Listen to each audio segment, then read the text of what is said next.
Grow digest के एक और वीडियो में आप सभी का स्वागत है।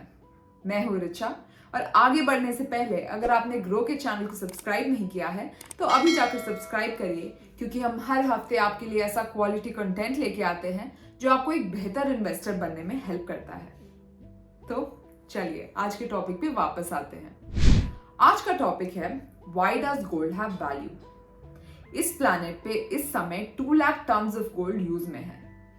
अगर हम इसे दूसरे मेटल्स के साथ कंपेयर करें तो ये एक ज्यादा बड़ा नंबर नहीं है। इसमें से 50% ज्वेलरी के फॉर्म में है, 35% इन्वेस्टमेंट्स के फॉर्म में है जैसे कि गोल्ड बार, गोल्ड बिस्किट, गोल्ड कॉइन्स, और 15% इंडस्ट्रियली प्रोड्यूस प्रोडक्ट्स में यूज होता है। लेकिन सबसे बड़ा सवाल है कि गोल्ड की इतनी वैल्यू क्यों है। हाँ, ये तो है, गोल्ड के कई प्रैक्टिकल यूजेस हैं जैसे कि इलेक्ट्रॉनिक डिवाइसेस, मेडिसिन और कई प्रोडक्ट्स। लेकिन इसमें 15% of the totally mind gold use होता है। और ये प्रोडक्ट जिसकी हमने बात की है ये पिछले 30 से 50 इयर्स में इंट्रोड्यूस हुए हैं, लेकिन गोल्ड की वैल्यू तो इससे पहले से भी है। तो असली सवाल तो ये है कि गोल्ड की इतनी वैल्यू क्यों है। जैसा कि हम सब जानते हैं कि हम ह्यूमंस दूसरे स्पीसीज के मामले में ज्यादा सक्सेसफुल हैं क्योंकि हम कोलैबोरेट करना जानते हैं और इसके लिए हम गुड्स एंड सर्विसेज एक्सचेंज करते हैं। अगर आपके पास राइस है और मेरे पास मिल्क है, और अगर मुझे राइस चाहिए और आपको मिल्क चाहिए, तो हम दोनों एक्सचेंज कर लेते हैं और हम दोनों के लिए बेनिफिशियल होता है। लेकिन अगर मुझे उस मिल्क के एक्सचेंज में कोई यूजफुल चीज मिले ही ना, तो मिल्क तो कल तक खराब हो जाएगा और इससे पहले मुझे ये मिल्क किसी को तो देना पड़ेगा। तो अगर मुझे कोई चीज कल खरीदनी है या 3 से 4 दिन बाद खरीदनी है तो मैं उसके लिए आज का मिल्क तो यूज नहीं कर सकती। इसलिए हमें कोई ऐसी चीज चाहिए जिसमें हम अपना बाइंग पावर स्टोर कर सकें। यहीं पे गोल्ड अपना रोल प्ले करता है, क्योंकि गोल्ड अगले दिन तक खराब नहीं होता। अरे अगले दिन तो क्या, गोल्ड अगले 100 साल के लिए खराब नहीं हो सकता। इसलिए मैंने अपने मिल्क को गोल्ड के लिए एक्सचेंज किया और बदले में मुझे कुछ गोल्ड कॉइन्स मिले जिन्हें मैं फ्यूचर में कभी भी यूज कर सकती हूँ। तो इस प्रकार मैंने अपनी मिल्क की बाइंग पावर को गोल्ड के फॉर्म में स्टोर किया है। लेकिन इसके लिए हम सिर्फ गोल्ड ही क्यों यूज करते हैं? स्टील, एल्यूमिनियम, कॉपर जैसे मेटल्स क्यों नहीं? क्योंकि इन सब मेटल्स में टाइम के साथ करोजन की प्रॉब्लम आ जाती है। इसलिए हजारों साल से गोल्ड को एक वैल्यू स्टोर के रूप में यूज किया जा रहा है। लेकिन यहाँ पर ध्यान रखने वाली बात यह भी है कि सिर्फ 35% गोल्ड ही इन्वेस्टमेंट के फॉर्म में है। टोटल गोल्ड का एक बड़ा हिस्सा यानी कि 50% ज्वेलरी के फॉर्म में है। वर्ल्ड की लगभग सभी सिविलाइजेशंस ने गोल्ड को एक ज्वेलरी के फॉर्म में यूज किया है। और गोल्ड की एक खास बात है कि उसे यूज करने के बाद उसकी वैल्यू कम नहीं हो जाती। जैसे कि अगर हम एक पेपर का पीस लें और उसे हम स्मॉल पार्ट्स में कट कर दें तो उसे वापस लाना पॉसिबल नहीं है, लेकिन गोल्ड के लिए ये पॉसिबल है। और इसके अलावा ज्वेलरी एक स्टेटस सिंबल है और स्टेटस से रिलेटेड कोई भी चीज हमारे साथ एक साइकोलॉजिकल कनेक्शन बना लेती है। गोल्ड की ज्वेलरी भी एक स्टेटस सिंबल है और उसके साथ साथ वो वैल्यू भी स्टोर करती है।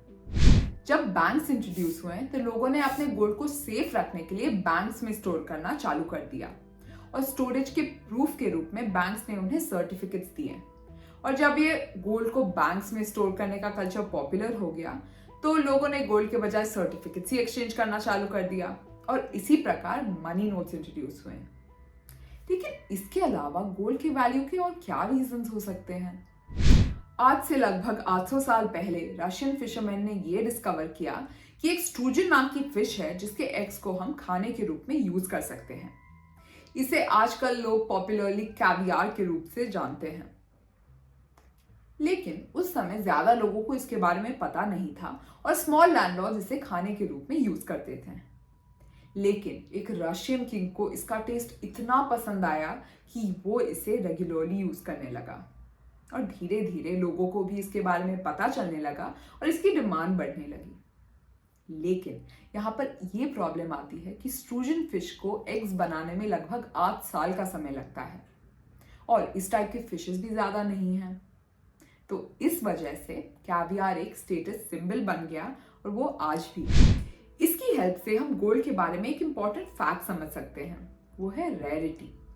गोल्ड वैल्यूबल है क्योंकि वो ड्यूरेबल है और रेयर भी, और इतना रेयर है कि वो एक स्टेटस सिंबल के रूप में काम करता है। हाँ, आप ये भी कह सकते हैं कि और सारे बहुत मेटल्स हैं जो इससे भी ज्यादा ड्यूरेबल हैं और रेयर हैं, तो उनकी प्राइसेस इतनी ज्यादा क्यों नहीं है? क्योंकि पैलेडियम जैसे मेटल्स आम आदमी के लिए एक्सेसिबल नहीं है और वो गोल्ड की तरह दिखने में ब्यूटीफुल भी नहीं है। हाँ, हम मानते हैं कि गोल्ड भी रेयर है, लेकिन इतना भी रेयर नहीं है कि लोगों ने इसके बारे में सुना ही ना हो। इसलिए अगर हम ड्यूरेबिलिटी, रेयरिटी और ब्यूटीफुल होने की बात करें तो गोल्ड इसमें परफेक्टली बैलेंस्ड है। आप चाहे दुनिया के किसी भी सिविलाइजेशन में क्यों नहीं चले जाएं, गोल्ड के बारे में सभी लोग जानते हैं और इसे करेंसी के रूप में एक्सेप्ट करते हैं। और ये भी माना जाता है कि गोल्ड की वैल्यू कभी भी लूज नहीं होती और इसे हमेशा के लिए बाइंग पावर स्टोर करने के लिए यूज किया जा सकता है।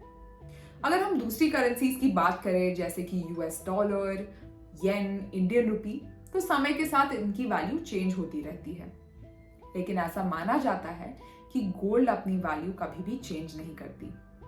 जैसे कि आज से 1000 साल पहले हम 1 ग्राम गोल्ड में जितने भी चीजें खरीद सकते थे, आज भी उतने चीजें ऑलमोस्ट खरीद सकते हैं, क्योंकि हमें पता है कि 1 ग्राम गोल्ड की वैल्यू चेंज हो चुकी है, लेकिन उसके साथ साथ उससे खरीदे गए गुड्स की वैल्यू भी चेंज हो चुकी है। इसलिए गोल्ड को इन्फ्लेशन के अगेंस्ट एक हेज के रूप में देखा जाता है और ये माना जाता है कि चाहे कोई भी चीज फेल क्यों ना हो जाए, गोल्ड की वैल्यू वैसे ही रहेगी। तो होपफुली अब तक आपको ये आंसर मिल गया होगा कि गोल्ड इतना वैल्यूबल क्यों है, क्योंकि जो भी रीजंस हमने डिस्कस किए हैं उसके बेसिस पर हम सभी ने कलेक्टिवली डिसाइड किया है कि गोल्ड वैल्यूबल है और इसलिए गोल्ड वैल्यूबल है। और गोल्ड की वैल्यू उन बहुत कम चीजों में से है जिस पर हम हजारों सालों से कलेक्टिवली अग्री करते हैं। तो इस प्रकार हमने ये डिस्कस किया कि गोल्ड इतना वैल्यूबल क्यों है। ये वीडियो ग्रो डाइजेस्ट का एक पार्ट है जो सारे ग्रो यूजर्स के साथ ईमेल पर शेयर किया जाता है। अगर आप भी इस डाइजेस्ट को सब्सक्राइब करना चाहते हैं तो डिस्क्रिप्शन में दी गई लिंक पे क्लिक करिए, या आप www.grow.in/digest पर भी जाकर इस डाइजेस्ट को पढ़ सकते हैं। इसके अलावा डिस्क्रिप्शन में हमने एक फीडबैक फॉर्म का लिंक भी डाला है, तो आपसे रिक्वेस्ट है कि इस वीडियो के बारे में आप अपनी फीडबैक जरूर शेयर करें। हमें उम्मीद है कि आपको ये वीडियो पसंद आया होगा और मार्केट्स के बारे में ऐसी लेटेस्ट अपडेट्स देखने के लिए ग्रो के चैनल को सब्सक्राइब करिए। बाय।